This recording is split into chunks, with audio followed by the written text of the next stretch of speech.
Boche gold and diamonds. Buy now, pay later.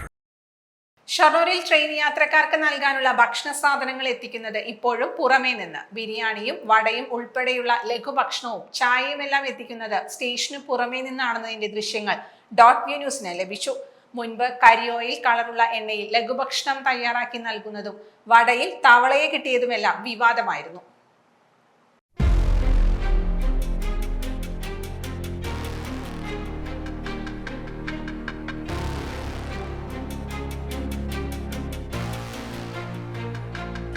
പ്രതിദിനം ആയിരക്കണക്കിന് യാത്രക്കാരെത്തുന്ന railway സ്റ്റേഷനിൽ വിതരണം ചെയ്യുന്ന ലഘുഭക്ഷണവും ഉച്ചഭക്ഷണമായി നൽകുന്ന ബിരിയാണിയും ഉൾപ്പെടെ പുറമേ നിന്നാണ് എത്തിക്കുന്നത്. ചായ ഉൾപ്പെടെ ഉണ്ടാക്കി കൊണ്ടുവരുന്നത് ദൃശ്യങ്ങളിൽ വ്യക്തമാകുന്നു.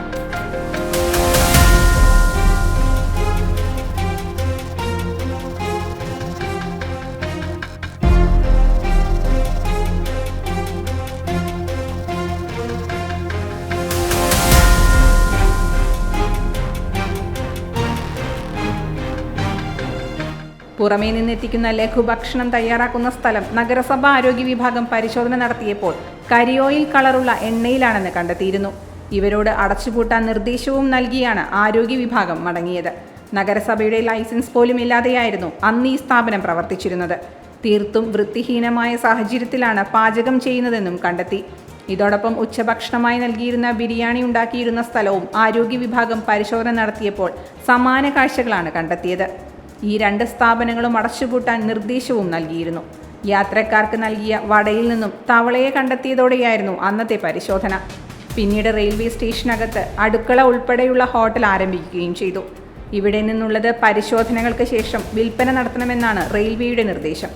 ഹോട്ടലുകളും വിതരണം ചെയ്യുന്ന ചെറിയ സ്റ്റാളുകളും വ്യത്യസ്ത കരാറുകാരായതിനാൽ ലാഭം നോക്കിയാണ് പുറമേ നിന്ന് ഭക്ഷണം എത്തിക്കുന്നത്. ഇതിന്റെ ശുചിത്വവും ഗുണനിലവാരവും പരിശോധനയ്ക്ക് വിധേയമാക്കുന്നുണ്ടോ എന്നാണ് യാത്രക്കാരുടെ ആശങ്ക. പ്രതിദിനം 10,000-ഓളം വട മാത്രം ഓരോ സ്റ്റാളുകളും വിൽപ്പന നടത്തുന്നുണ്ട്.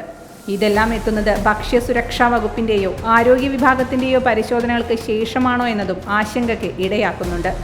പ്രശ്നങ്ങളോ പരാതികളോ ഉണ്ടാകുമ്പോൾ മാത്രം പരിശോധനകളും നടപടികളും എന്നത് തന്നെയാണ് ഇപ്പോഴത്തെയും അവസ്ഥയെന്ന് യാത്രക്കാർ പറയുന്നു.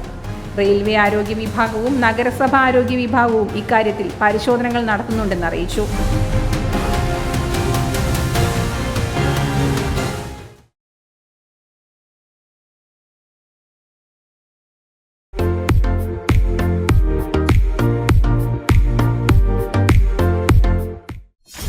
.View news. കാഴ്ചകളാണ് ലോകം. കണ്ടു തുടങ്ങുക.